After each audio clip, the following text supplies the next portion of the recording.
Thariqat itu artinya jalan yang dilalui seseorang ketika menjalankan ajaran tasawuf. Dan Islam itu di dalam hadis sahih riwayat Imam Muslim ya, yang dikenal dengan hadis Jibril, ketika malaikat Jibril jumpa Rasulullah SAW di tengah ramai para sahabat, soalan malaikat Jibril ada 3. Pertama, bertanya tentang Islam, dijawab rukun Islam oleh Rasulullah. Lalu bertanya soal iman, dijawab rukun iman. Lalu bertanya soal ihsan. Ihsan itu apa? Rasulullah menjawab, anta'budallaha ka'annaka tarah, fa illam takun tarah fa innahu yarak. Ihsan itu kamu beribadah kepada Allah seakan-akan kamu melihat Allah. Artinya sangat khusyuk ketika beribadah kepada Allah. Sangat khusyuk. Dan ini orang bisa khusyuk semacam ini kalau menjalankan tasawuf. Kalau enggak bisa. Artinya khusyuk bagaimana? Yang dinamakan khusyuk itu ya bukan cuma tangan bersedekap ada di masjid menghadap kiblat, bukan cuma itu, tapi hatinya juga menghadap Allah. Kadang-kadang orang ini di masjid takbiratul ihram, usolli fardhu Allahu akbar. Begitu Allahu akbar, hatinya balik ke pekan. Hatinya balik ke kedainya, balik ke bank, balik ke kebun kadang. Cuma orangnya yang menghadap ke kiblat.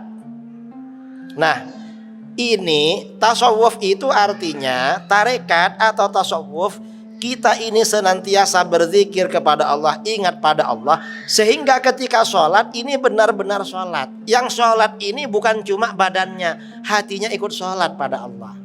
Kadang-kadang banyak orang sholat, dia ada di masjid, tapi hatinya yang dipikirkan mungkin kuncinya yang ketelisur ada di mana kunci tadi itu.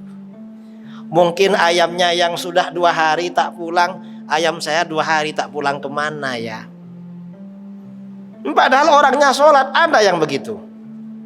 Orangnya sholat tapi orangnya ada di masjid, hatinya ada di kedai, ada di kebun, ada. Lah, agar orang itu hatinya benar-benar sholat, ya tarekat itu, tasawuf. Jadi bukan sesat ajaran tasawuf itu. Karena ajaran Islam itu ada 3, ada Islam, ada iman, ada ihsan. Ihsan ini ajaran tasawuf. Jadi itu maksudnya. Nur Muhammad Sallallahu Alaihi Wasallam itu memang ada. Mengapa ada di dalam Al-Quran ya? Allah Subhanahu Wa Taala berfirman, qad ja'akum minallahi nuru wa kitabum mubin. Sesungguhnya benar-benar telah datang kepadamu cahaya dari Allah. Yang dimaksud cahaya dari Allah bukan matahari, itu sudah dulu yang datang. Ini maksudnya akan datang kepada orang jahiliyah kan? Dan kitab yang menerangkan. Apa yang dimaksud an-nur ini?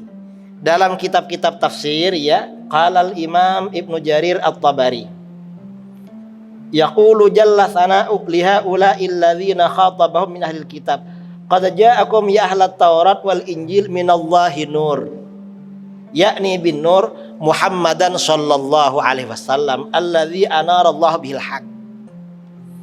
Jadi Rasulullah memang nur memang. Mengapa? Al-Quran yang mengatakan. Jadi orang-orang ahlul kitab Yahudi dan Nasrani yang tersesat diterangkan oleh Rasulullah agar kembali pada cahaya. Dan orang-orang musyrik jahiliyah diterangkan mana yang benar. Ini Nur Muhammad. Dalam Al-Quran, Allahu nurus samawati wal ard, mathalu nurihi kamishkatin fiha misbah. Allah pemberi cahaya kepada langit dan bumi. Allah itu bukan cahaya langit, bukan.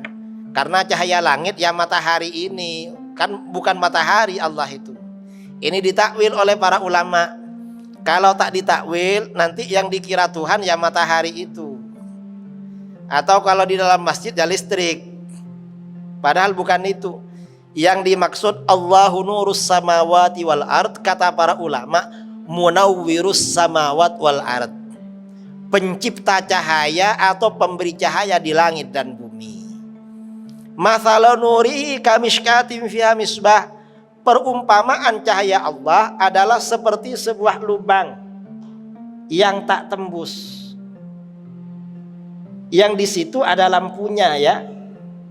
Nah, ini qala Ka'ab wa Ibnu Jubair wa Sahal bin Abdullah al-murad bin Nur Ats-Tsani huwa Muhammad sallallahu alaihi wasallam. Jadi yang dimaksud nur di sini ya Rasulullah SAW. Itu nur maksudnya. Para sahabat juga mengatakan Rasulullah nur. Sayyidina Ka'ab bin Zuhair berkata dalam syairnya, innar rasula la nurun yustadha'u bihi muhannadun min suyufillahi maslulu. Sesungguhnya Rasulullah SAW adalah cahaya yang dapat menerangi. Ia juga di antara pedang-pedang Allah yang diasah dan dihunuskan. Jadi nur. Karenanya sebagian guru kita membuat pujian huwan nuru yahdil hairina. Dia huwan nuru yahdil hairina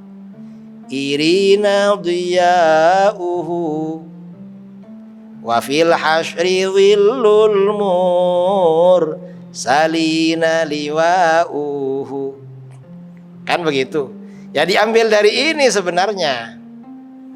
Lalu masalah makhluk pertama apakah Nur Muhammad atau lainnya?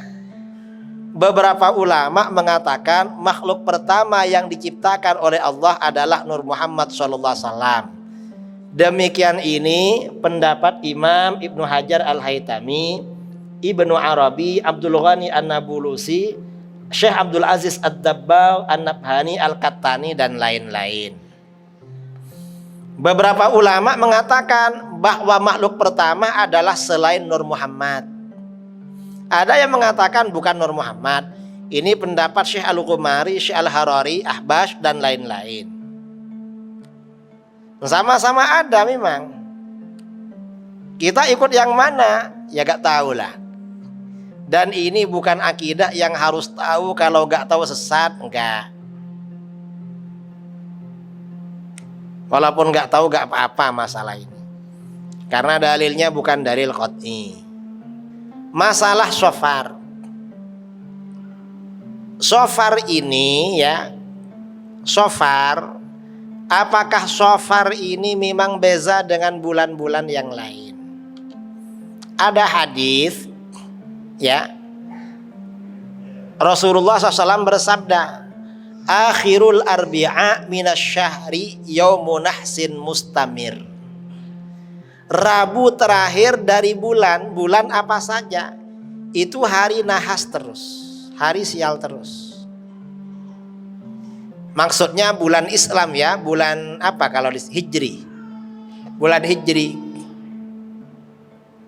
Ini ada hadisnya memang Rabu terakhir. Makanya di Rabu terakhir setiap bulan itu dianjurkan tidak potong kuku, tidak bekam. Karena kalau bekam bisa mendatangkan penyakit. Dan ini menurut dokter memang. Kenyataan begitu. Makanya hari nahas. Kemudian gak potong kuku. Kalau potong kuku bisa menyebabkan belang kulitnya. Kena penyakit belang. Nah kalau bulan Shofar ini ya memang bulan yang kualitasnya kurang bagus dibanding yang lain. Jadi tambah ini akibatnya tambah banyak. Makanya sebagian aulia mengatakan Rabu terakhir bulan Shofar itu banyak penyakit diturunkan oleh Allah. Itu kasyaf sebagian para wali.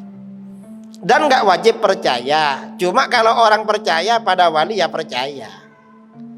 Karena itu bukan Al-Quran, bukan hadis. Seandainya gak percaya gak apa-apa, gak wajib. Cuma kita ini kan percaya pada wali. Dan para wali ini menurut para ulama, termasuk menurut Syekh Ibnu Taimiyah, oleh Allah diberi pengetahuan tembus. Gak seperti orang lain memang. Itu masalahnya. Itu hari Rabu bulan Shofar. Ada yang mengatakan nahas itu bagi orang kafir, bagi orang Islam enggak. Karena orang kafir dihancurkan dulu kaum siapa itu pada hari Rabu. Malah kalau hari Rabu selepas asar dianjurkan banyak berdoa kepada Allah. Berdoa hari Rabu antara zuhur dan asar itu doa diijabah oleh Allah. Ada begitu. Jadi macam-macam lah masalah ini. Ada pendapat-pendapat dari ulama. Kalau mau memulai belajar dianjurkan hari Rabu atau hari Ahad. Kalau biasanya kiai-kiai di Jawa kalau memulai mengajar kitab, kalau bukan Ahad biasanya Rabu. Kalau memulai. Mengapa? Katanya bagus katanya. Tapi kalau hari Rabu, kiai-kiai biasanya membuat apa namanya? Tulisan ya. Tulisan yang ada tangkalnya ditaruh di air, orang-orang suruh minum biasanya. Ada begitu. Kalau saya ya percaya dengan itu, karena kita ini percaya kepada wali. Wallahu a'lam. Tapi dah lewat kan Rabu kemarin, Rabu terakhir. Saya Rabu kemarin perjalanan dari Batam ke Johor. Saya ingat, ini Rabu terakhir bulan Safar.